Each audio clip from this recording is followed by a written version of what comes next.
Assalamualaikum warahmatullahi wabarakatuh.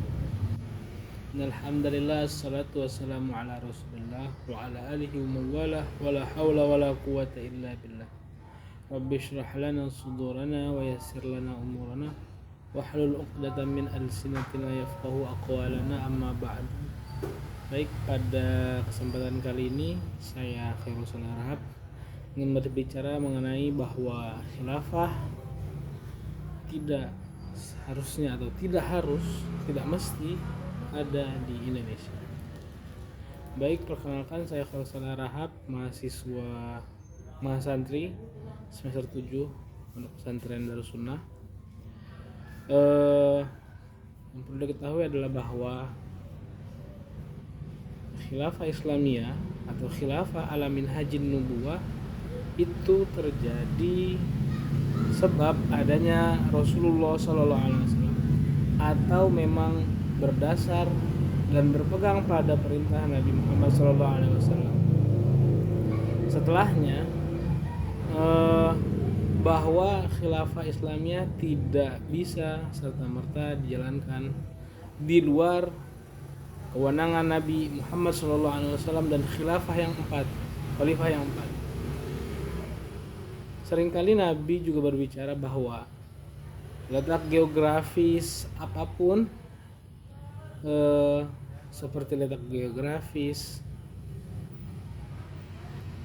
keadaan sosial dan lain semacamnya, itu Nabi seringkali soroti. Kalau dalam bukunya Pak Ali Mustafa Yaqub berbicara bahwa dalam bukunya Pak Ali Mustafa Yaqub At-Turuq As-Shahihah fi Fahmi Sunnah An-Nabawiyah ada beberapa konsep yang mesti dipahami oleh banyak pembaca hadis, bahwasanya memahami hadis Nabi banyak konsep yang harus dipahami.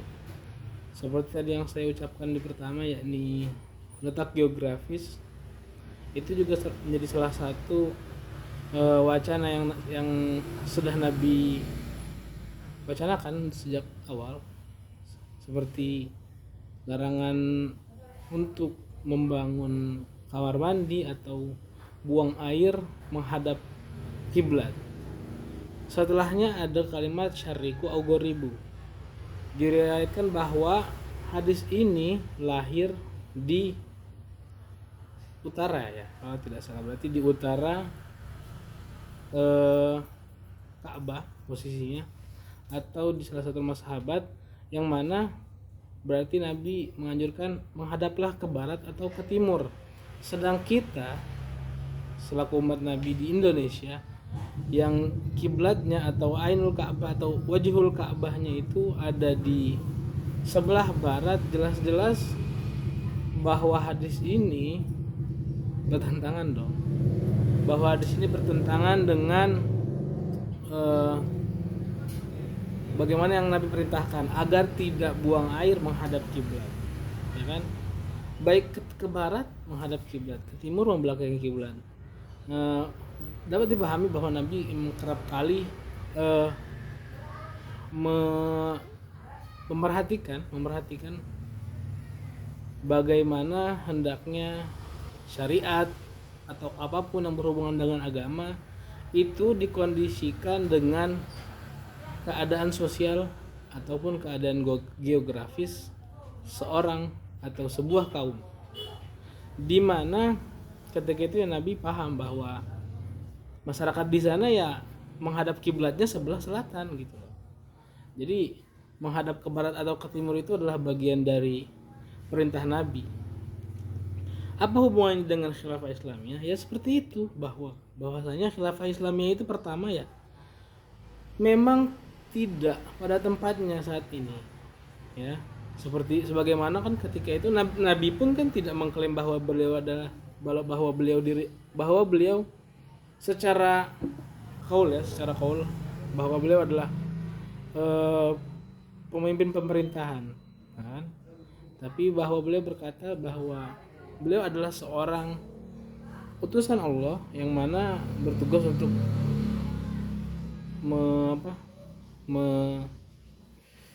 mengurusi urusan ukhrawi dan duniawi yang bersifat ukhrawi Jadi memang kerap kali banyak banyak hal atau banyak banyak aspek yang harus diperhatikan oleh kaum muslimin untuk menjalankan syariat yang Nabi bawakan. Lalu mengenai konsep kekhilafahan di Indonesia, bahwasanya khilafah itu kan harus berdasarkan kesepakatan orang banyak atau kesepakatan kaum muslimin ketika itu. Sedangkan kaum muslimin di Indonesia kita tidak bisa tetapkan kesepakatannya, ya kan? Kita tidak bisa peroleh kesepakatannya. Misal kita adakan khilafah Islamiyah. Misal kita adakan satu kepresidenan berdasarkan agama, misal contoh, misalkan si A adalah beragama Islam, sedangkan di daerah sana melihat A itu tidak sebaik apa yang dicanangkan oleh kaum ini, contoh. Jadi kan banyak banyak konsep yang sebenarnya ditawarkan pun masih sangat rancu ya terhadap kekhilafan Islamiyah ini. Tidak seluruh masyarakat Islam misalkan setuju bahwa orang yang A, yang muslim ini cocok untuk memimpin Indonesia. Juga misalkan pemimpin yang dari kelompok sini berbicara bahwa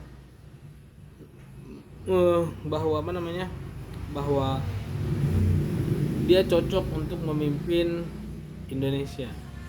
Itu banyak sekali saya kira yang harus diperhatikan, bahwasanya kekhilafahan di Indonesia adalah kurang tepat. Mengapa? Karena kemajemukan, ya, karena kemajemukan bangsa Indonesia yang mana kita juga harus memperhatikan, ya, kan kita hanya hanya berstatus sebagai agama mayoritas gitu ya, agama mayoritas. Nah, yang mana mayoritas pun kita masih banyak perbedaan pendapat kan ya, bahwa pada awal-awal kemerdekaan pun ya, ulama juga bersepakat bahwa pada Piagam Jakarta waktu itu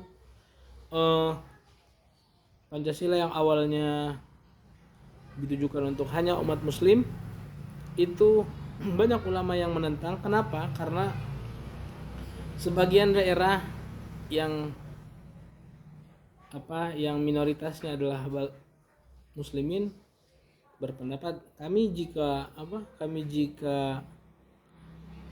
sila pertama tersebut tidak dirubah, maka mereka akan memecahkan diri dan akan berpotensi terjadinya perang saudara, ya, perang antara bangsa Indonesia. Ya, tentu saja hal ini tidak diinginkan Nabi ya, bahwa berperang atau apapun yang mengalirkan darah, sebenarnya Nabi tidak sama sekali anjurkan. Bahwa juga Nabi kan seringkali seringkali memberikan keringanan, bahkan ketika ada seorang perempuan yang berzina, dia bilang bahwa saya berzina. Lalu kata Nabi, jangan dulu, kamu pulang dulu, kamu belum terlihat hamil. Ketika sudah hamil datang ingin dicambuk, tidak bisa, mungkin kamu salah orang dan semacamnya, hingga akhirnya setelah 2 tahun anaknya menyusui kepadanya, baru Nabi hukum. Itu adalah bentuk rahmat Nabi, ya, bentuk rahmat Nabi kepada umat muslimin, yang mana nanti ketika khilafah Islamiyah berdiri ya seperti kita lihat sekarang, bahwa khilafah Islamiyah yang seringkali digaungkan adalah bentuknya kekerasan, mendukung hal-hal yang sebenarnya Nabi lakukan tidak dengan nafsunya, seperti menikahi lebih dari satu perempuan. Kan bahwa kita sepakati bersama ya, Nabi Muhammad tidak melakukan poligami atau memadu istrinya sebelum Ibunda Khadijah meninggal kan. Ya, hal-hal ini yang harus kita perhatikan, bahwasanya khilafah Islamiyah seharusnya tidak hanya dimaknai secara zahir ya, bahwa Islam itu Indonesia ini juga sudah darul Islam gitu loh. Kita sudah punya apa?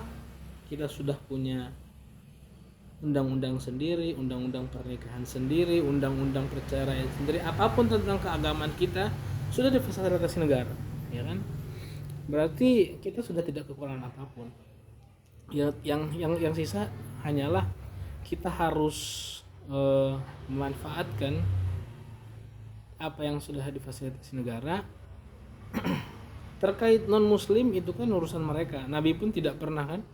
Nabi pun dalam satu riwayat pernah diadukan oleh para kaum kafir waktu itu, kalau tidak salah Yahudi bahwasanya wahai Nabi, bagaimana ini seorang Yahudi ini melakukan zina kan, ya kalian kerjakan atau kalian hukumi laki-laki tersebut ya sesuai dengan apa yang dipercaya atau dipegang kepercayaan dipegang oleh laki-laki tersebut. Nah, seperti itu. Bahwa urusan agama lain misalkan ya nanti kan berimplikasi pada hal-hal di luar Islam dong ya, seperti kafir zimmi nanti ada lagi, mungkin nanti perbudakan juga ada lagi, ya itulah, itu hal-hal yang seharusnya sama-sama kita perhatikan ya, bahwasanya tidak serta-merta khilafah Islamiyah ini cocok di Indonesia, walaupun memang kita adalah mayoritas kan ya, kita sudah terbiasa gitu loh, sudah terbiasa dan menjadi darah daging bahwa berkehidupan di Indonesia adalah majmuk, berkehidupan di Indonesia adalah beragam, berkehidupan di Indonesia adalah damai kan ya. Jadi sama-sama harus kita perhatikan bahwasanya khilafah Islamnya atau pemerintahan sesuai agama itu harus memerhatikan banyak konsep, dan Indonesia saat ini belum siap, dan Muslim Indonesia saat ini belum siap dan tidak relevan ya. Kenapa? Karena seringkali kekhilafan Islamiyah yang digaungkan oleh kawan-kawan HTI misalnya, atau kawan-kawan Wahabi Salafi misalnya, itu terkesan ambigu ya, tidak memiliki konsep yang saat ini dunia modern butuhkan. Jadi ya mungkin satu saat atau puluhan tahun, ratusan tahun ke depan, jika Islam bisa kompeten, bisa ikut sumbangsi terkait kebaikan dunia dan semacamnya, bisa gitu. Tapi ya untuk saat ini kan khilafah Islamiyah ala minhajun nubuwah ini kan ala minhajun nubuwah ya, ala kenabian gitu loh, ala atau pada masa kenabian ya. Kalau misalkan pada setelah kenabian, apakah relevan? Bahwasanya kan yang sebenarnya kias ya, bahwa pemilihan khilafah Rasyidin adalah kias, sebagaimana Nabi menunjuk Abu Bakar, Sayyidina Umar juga ditunjuk seperti itu. Nah setelahnya kan empatnya kan Nabi berwasiat bahwa kekhilafahan hanya berumur 30 tahun ya. Berarti pada 41 Hijriah juga kan selesai bahwa Sayyidina Ali itu dibunuh ketika itu, lalu digantikan oleh Muawiyah ya, lalu dibunuh juga ya. Sebenarnya khilafah ala minhajin nubuwah itu hanya bersifat temporal ya, terjadi pada masa Nabi, tidak bisa